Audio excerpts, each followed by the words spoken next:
everyone, welcome to Esports Go. I'm Sophie Jacobson. Stage 2 in the Overwatch League has been action-packed so far. The two hottest teams at the end of Stage 1 were easily the Outlaws and the Uprising. Starting Stage 2, however, the two teams seem to be going in different directions. The Outlaws pulled out a 5-map win against the London Spitfire. Boston ended up getting swept by a new-look Fusion team. So could Boston find its form against the Outlaws? It starts rough for the Uprising. They're down 2 maps going into King's Row. They need to win 2 maps in a row just to bring it a tiebreaker map. The Uprising are on attack first, but the Outlaws' defense delays them. Linkser on the McCree lands some great deadeyes to pick off members of the Boston team and force them back. Misplays and miss-ultimates also plague the Uprising. They land the gravitation surge, but there's no follow-up, no damage on the Outlaws. They'll survive and push the Uprising back. At the end of the push, Dreamcaster lands a Riptide on the Outlaws, Reinhardt. Without their beefy front line, the Uprising are able to push the payload to the end. The Outlaws' attack ends in a similar fashion. Jake lands a Riptide on the defending Reinhardt, setting the Outlaws perfectly to push their payload to the end. We're heading to extra rounds. Uprising do manage to take point A, but they're in overtime, and the longer that a team is in overtime, the quicker it will fully tick down if no one is touching the payload. The Outlaws push the Uprising back far enough that they are not able to keep overtime going. The Outlaws do not have to go very far to take the map 3 win. It looks as though the Uprising defense will be able to stop them, but Linkser says nah, and the headshots 2 Uprising members. They take the point and start pushing the payload. Linkser switches to Mei so that the Outlaws can separate the Uprising and put them in awkward positions for picks. It works. The Outlaws take out the Uprising and push the payload to victory. They win map 3 and map 4. The Outlaws secure the 4-0 sweep over the Uprising. The Outlaws, with this win, place themselves in second place, looking up still at the XL. In Week 1, they are the only team who seem to be comfortable with the new compositions for the new maps. Linkser's Hanzo on King's Row has been spectacular. Next weekend, the Outlaws are going to be tested. First, they play the new EQO Fusion, and then they take on the XL. If they come out of next weekend with 2 wins, they have a chance to sit atop the standings. Wrapping up Week 1, we have the LA Valiant taking on the Shanghai Dragons. The Dragons struggled in their first game against the Fuel, but were able to take a map. The Valiant, who in Stage 1 handed the Dynasty their first loss, finished the stage strong. But on Wednesday, the Dynasty got their revenge against LA, sweeping them 4-0. Can the Valiant find their form against the Dragons team still looking for their first win? The Dragons do manage to draw map 1. On map 2, Lijiang Tower, the Valiant are looking to secure the first map win. Round 1 shows just that. They take the point and hold it all the way to 99%.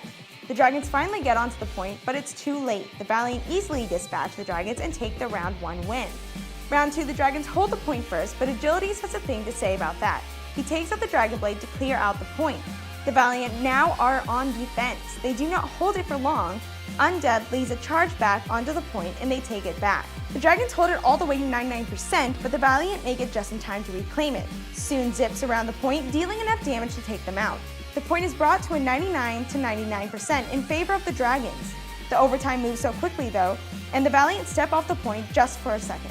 The overtime ticks down and the Dragons win map 1 by a hair. It all comes down to a tiebreaker and the Valiant start off dominant. The Agilities hides in a corner on Zarya. As soon as the Dragons walk past him, he drops a Gravo Bomb, holding them all in place. Soon drops the Pulse Bomb, and the Dragons are no more. After a Gravo Bomb, a Riptire, and a Reinhardt smash, the Dragons finally gain back the point. They need a flawless performance if they hope to take the map.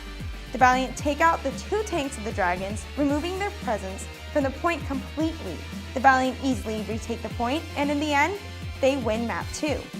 They will go on to win the next 2 maps, ending the day with a 3-0 victory over the Dragons. The Dragons are so close. They managed to get a draw on map 1, but that was it. They were competitive, but they could not find the win. Hopefully, the new roster addition that are incoming will help them find their first win. The Valiant, on the other hand, started off this stage 1-1. It's a little hard to tell where they stand. On Thursday night, the Fusion unleashed their new Dragon Blade on the league with the debut of their EQO. Along with Carpe, Philly now has a deadly DPS duo. For Florida, they look stronger against the XL, but still came up short. I'm sure they'll have some sort of walk-in planned, but are we going to be talking about their walk-in or their gameplay? Let's take a look at the action. There it is, another rehearsed walk-in, and as usual, it's the most coordination the Mayhem show. We started out on the Hanamura, where the Fusion are on attack. It was all about Carpe on point A. He skirts around the point, taking out Sabosai and Zoop. It doesn't end there though. He gets back onto the point and lands a pulse bomb on Swoosh to take point A with ease. The Fusion's newest member, EQO, does not want to be outdone though. He holds and waits for the perfect Dragon Blade and then strikes. He takes out TVIQ and Manhattan. This creates the perfect stall, allowing the Fusion to take point B with almost 5 minutes left in their time bank. The Mayhem are looking for a flawless attack, but the Fusion are having none of it. Carpe once again shows his Tracer prowess. He stops the Mayhem from being able to capture point behind the Fusion's front line. He zooms around the point, demeching the Diva and pushing out the enemy Tracer before they can do too much damage. The Mayhem have one last shot. They slip past the Fusion and make it on the point. Carpe dances around, but the Fusion's defense is too much for Mayhem to handle. They are taken out one by one, and the Fusion defend. They take map 1 and the next 3 maps, ending the day with a 4-0 sweep over the Mayhem. Carpe and EQO are quickly becoming the most dominant DPS duo in the league. They cover for each other. Carpe's ability to take out the other team's Tracer is such a huge advantage. Look for the Fusion to really make a push to the top of the rankings in the East. Meanwhile, the Mayhem continue to struggle. They aren't going to get their new players until Stage 3 and 4, which means it's going to be a long Stage 2 for the Mayhem. Now let's move into my favorite segment, the Heroes and Zeros. My hero for the matches today has to be Carpe of the Philadelphia Fusion. The offensive pair of EQO and Carpe has truly shined in Stage 2. Carpe especially today. His play on Tracer was too much for the Mayhem to handle. Speaking of the Dragons, my zero has to be the 2 bottom teams in the league, the Mayhem and Dragons. They are so close.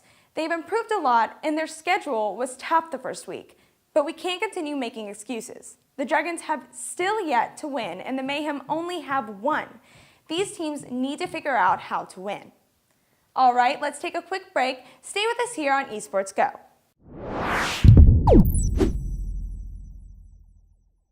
Welcome back to Esports Go. We're off to Germany for the Intel Extreme Masters PUBG tournament. Top teams in the world gathered for this 4-man squad-based tournament. And here we go to Game 4. 16 teams left. Circle in the southeast corner. A number of squads, including Optic, outside of the circle, which means vehicle time. Andy on Team Method with the nice motorcycle pick.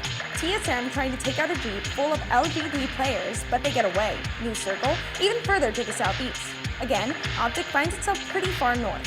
As the circle closes in even more, Optic jumps into a Jeep, trying to get into the circle, but Mexi, a face plan, gets them out of the Jeep before it explodes. Mexi, keeping Optic at bay, knocks out a member of the Optics as the circle starts to move in.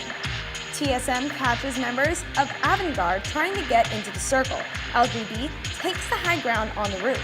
TJW picks off the remaining members of GG. Circle starts to get really small now, forcing the action. Thug of LGD makes the mistake of hopping down and TSM catches him. TSM then tries to move into the circle, but Hypoc of Optic is waiting. He then catches Simba up top and everyone else dies to the circle. Optic wins their second chicken dinner of the day. The tournament continues tomorrow from Germany. Optic has to finish 5th or better on the 4th map tomorrow and they take home the trophy. On the first night of the Overwatch League, the Seoul Dynasty took on the Dallas Fuel.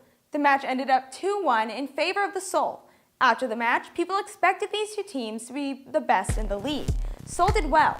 Dallas never looked that good again. Now we get the rematch. Dallas made some changes in their lineup.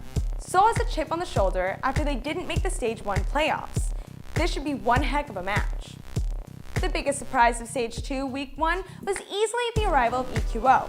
We've mentioned how Carpe and EQO are playing so well together so far. Now we get to see who they pair up against. Jake and Linzer, arguably the most consistent DPS combo in the league. This is going to be a true test for the Fusion.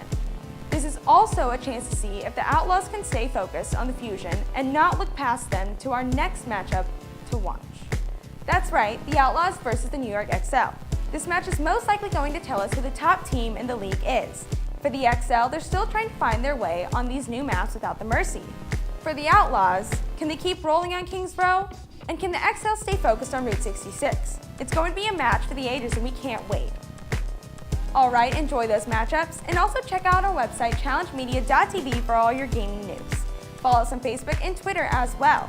Have a great rest of your weekend. Thanks for watching Esports Go. We'll see you next time.